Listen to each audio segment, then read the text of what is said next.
Paz a vosotros, hermanos, los saludo en el amor de Cristo Jesús, que la paz de Dios sea con cada uno de ustedes. Vamos a continuar con nuestros estudios de reflexión, vamos a tener nuestro estudio de apostasía, hablando acerca de los tiempos finales, de los tiempos que estamos viviendo en la actualidad. Muy bien, hermanos, cuando hablamos de apostasía, tendremos que entender qué es lo que significa. La palabra apostasía significa el abandono de las creencias o también la sustitución de las creencias.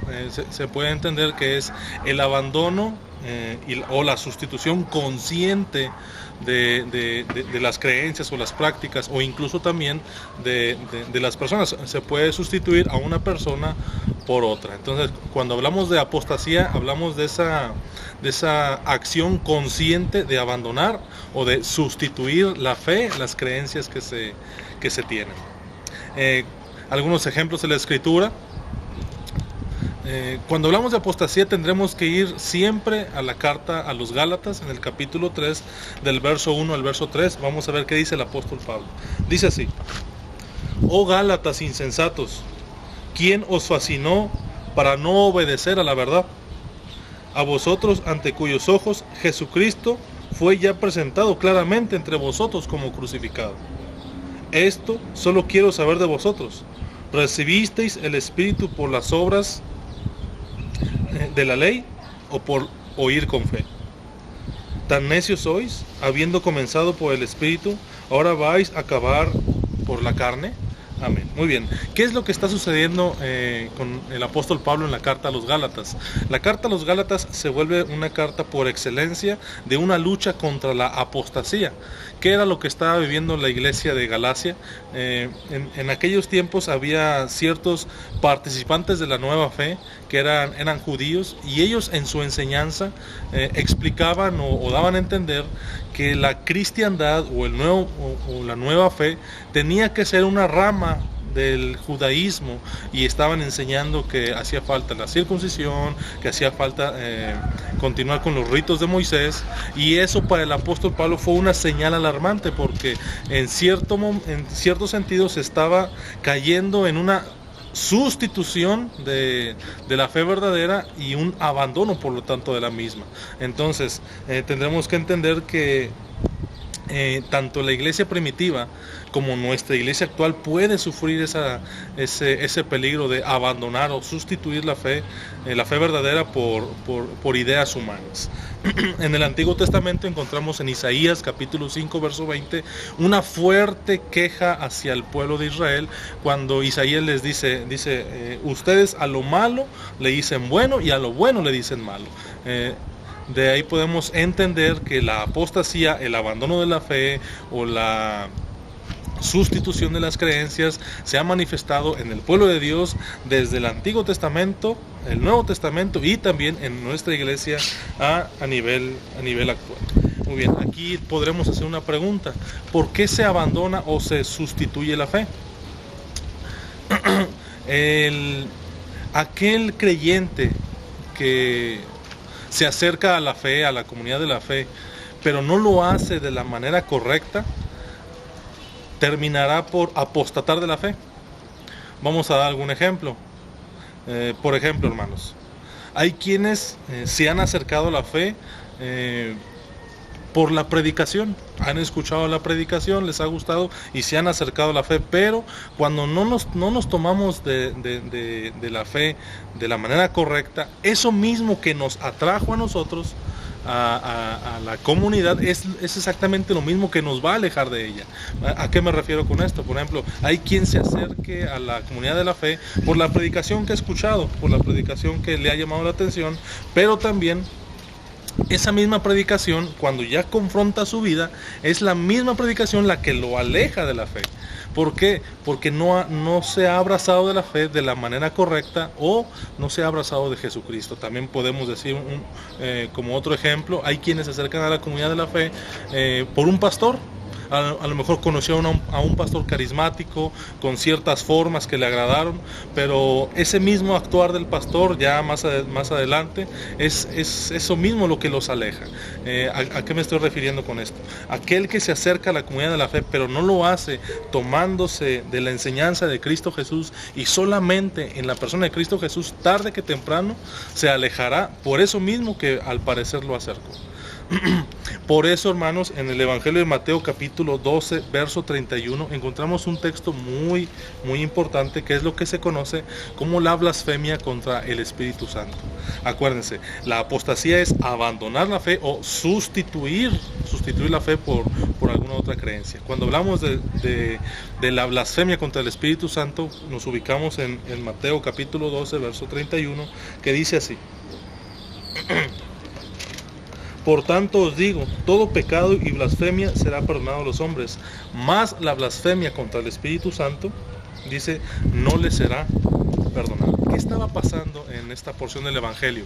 Lo que estaba sucediendo es que Jesús estaba expulsando demonios, y cuando los fariseos veían esto, ellos le decían a Jesús, dice, tú expulsas a los demonios por el poder de los demonios. Y entonces Jesús les da la cátedra, les da la enseñanza y les va a decir que no es posible que Satanás eche fuera a Satanás. Dice, si yo echo a los demonios por el Espíritu de Dios, dice, entonces sus hijos, ¿por quién los echan?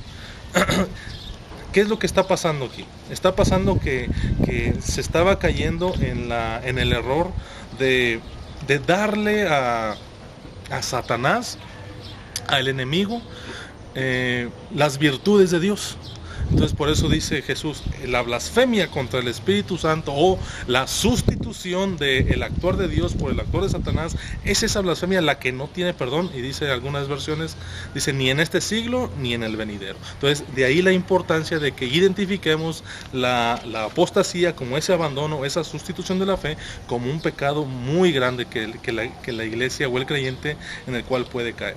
Ahora, el siguiente punto de nuestra reflexión, la apostasía, el abandono de la fe, se vuelve también una señal de la segunda venida de Jesús aquí a la tierra. Vamos a buscar la segunda carta a los tesalonicenses y vamos a posicionarnos en el capítulo 2, en el verso 3, que dice de la siguiente manera: nadie os engañe, dice, nadie os engañe en ninguna manera, porque no vendrá sin que antes venga la apostasía y se manifieste el hombre de pecado, el hijo de perdición. Muy bien.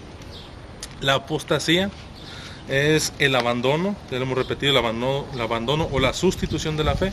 Y entonces, de manera generalizada, vemos en el mundo que sí, hay una gran... la falsedad se ha generalizado.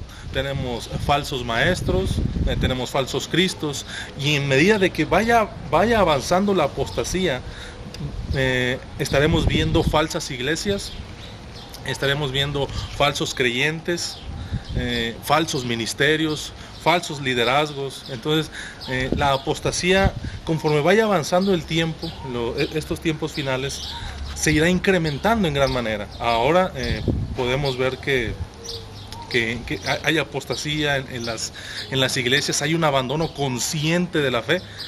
No estamos diciendo que están siendo víctimas de engaños, no. La apostasía, acuérdense muy bien, la apostasía es el abandono o la sustitución consciente de la fe. Por eso el apóstol Pedro dice en una de sus cartas, es mejor no haber conocido que conocer y haberse alejado. Por eso el apóstol Pedro lo dice en ese tenor. Es mejor no conocer que haber conocido y haberse perdido, porque tiene más condenación.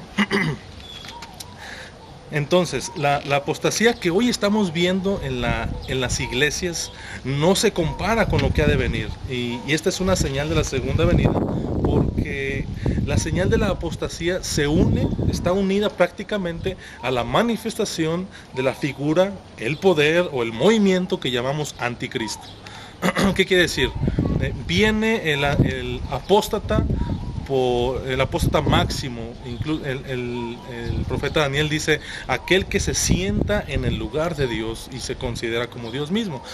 Entonces está sustituyendo o buscará sustituir todo lo que tenga que ver con la idea de Dios y va a posicionarse él mismo en ese lugar. Entonces la apostasía va a ir incrementándose, va a seguir creciendo. Veremos con más frecuencia falsos maestros, falsos cristos, falsas iglesias, falsos creyentes, falsos liderazgos, falsos ministerios. Los iremos viendo a cada momento conforme vaya avanzando el tiempo, pero lo que vivimos ahora solo es el principio. Ahora, una pregunta muy importante: ¿por qué la fe verdadera o la doctrina verdadera no es aceptable? ¿Por qué la gente no la acepta? Muy bien, un punto a reflexionar es el siguiente: la fe verdadera o la doctrina verdadera no se aceptará muy fácilmente, porque tiene que ver mucho con el cambio de vida. El cambiar nuestra mente, cambiar nuestra idea, significa que nuestra vida tiene que cambiar. Y si vamos al ejemplo del pueblo de Israel, el pueblo de Israel era un pueblo que su fe fue creciendo. Era un pueblo que tenía muchos dioses. Cuando ellos empiezan a conocer a Dios, ellos tienen que cambiar su vida era una vida nómada. Ellos vivían en un lugar y se movían a otro y se movían a otro. La costumbre de aquellos tiempos era que al lugar donde ellos estaban, en ese lugar había un dios para ese lugar. Eran dioses regionales, de esa región pertenecía un dios y ese dios tenía ciertas autoridades. Después se movían y en ese otro lugar había otro dios y tenía otras características, y así constantemente ellos iban moviéndose y en cada lugar había ciertos dioses. Por eso ellos venían arrastrando esta costumbre constante de la idolatría, de hacer ídolos en los montes, adorar en los bosques, porque ellos traían vamos a decirlo, esa escuela desde Egipto. Ellos tenían varios dioses, pero conforme van conociendo al Dios verdadero, tienen que dejar esa idea pasada de vivir y tienen que conocer que hay un solo Dios. Incluso hay un salmo que dice, tú eres Dios sobre todos los dioses. Y esa es una idea primitiva de ese crecimiento en la fe, de que Israel tenía en su momento, cuando todavía no conocía a Dios al 100%, tenía la idea de que había más dioses. Y ellos entendían que Dios era el Dios por sobre todos los dioses. Eso nos da muestra de que la fe en Israel iba creciendo de manera paulatina hasta el punto actual en el cual todos heredamos la idea de un solo Dios verdadero. Muy bien. Otro aspecto por el cual la fe verdadera o la doctrina verdadera es de difícil aceptación es porque cuando aceptamos la fe verdadera tendremos que reconocer que dependemos totalmente de Dios, que no podremos depender más de nuestras fuerzas, que no podremos depender más de nuestra inteligencia, de nuestra sabiduría. Recuerdo muy bien, lo hemos mencionado en algunas otras predicaciones, hablando acerca de ese momento en el cual Abraham y Lot se separan. Lot se separa, pero él tiene su mirada puesta en la ciudad, puesta en Sodoma. Él está viendo la ciudad fortificada, con murallas, con los acueductos. Y en oposición está Abraham, que él pone su mirada en el monte.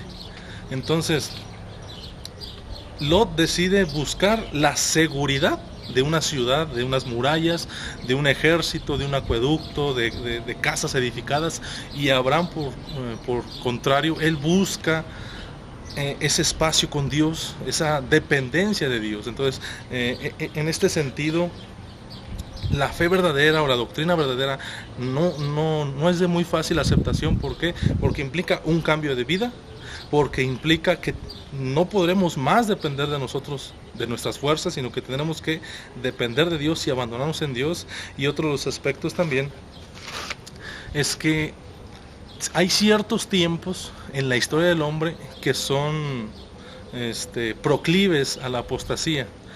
Uno de ellos es el tiempo de calma, el tiempo de aparente paz, el tiempo en el cual estamos muy relajados, y es en esos momentos en los cuales la apostasía toma como que ese auge, porque el creyente está relajado, porque no está en persecución, porque de cierta manera tiene mucho tiempo para estar filosofando, pensando en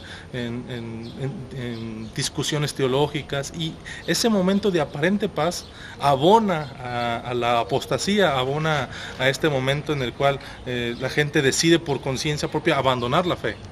¿sí? Y otro tiempo que también es proclive para la apostasía es el tiempo de persecución, el tiempo de dificultad. Es en el tiempo de dificultad cuando los creyentes del primer siglo, muchos de ellos abandonaban conscientemente la fe por salvar sus vidas. Pero tenemos que también reflexionar que estos tiempos de dificultad, estos tiempos de ansiedad, de desesperación, son tiempos en los cuales la iglesia también sufre una purificación. ¿A qué me refiero? Es en estos momentos en cual los creyentes verdaderos serán probados, y aquel que sea fiel a la palabra de Dios, que sea fiel a la doctrina verdadera, que se mantenga de una sola pieza, entonces será el creyente que pueda mantenerse en pie delante de las adversidades y pueda vencer a esta idea de abandonar la fe. Ya para terminar, tendremos que preguntarnos a nosotros mismos, a manera de conclusión: ¿seremos nosotros aquellos que alimentemos la apostasía o podremos resistirla? ¿Seremos aquellos que abracemos la fe en estos momentos de dificultad o renegaremos de ella? Es muy importante que veamos que estas señales de estos tiempos que estamos viviendo solamente es el principio de lo que ha de acontecer. La apostasía seguirá creciendo, la fe se seguirá abandonando. Ahorita no hemos visto un abandono de fe en masa, pero muy probablemente en cuanto se haga la aparición del movimiento del anticristo, mucha gente, muchos creyentes que pensamos que están firmes, abandonarán la fe, y es ahí el momento en el cual la iglesia tiene que tener un posicionamiento seguro y certero y saber que podemos enfrentar esa apostasía y podemos enfrentarla abrazándonos del mensaje verdadero del Evangelio. Reflexionemos en ello, hermanos, y veamos que estos tiempos son tiempos de reflexión. Que el Señor les bendiga. Paz a todos ustedes.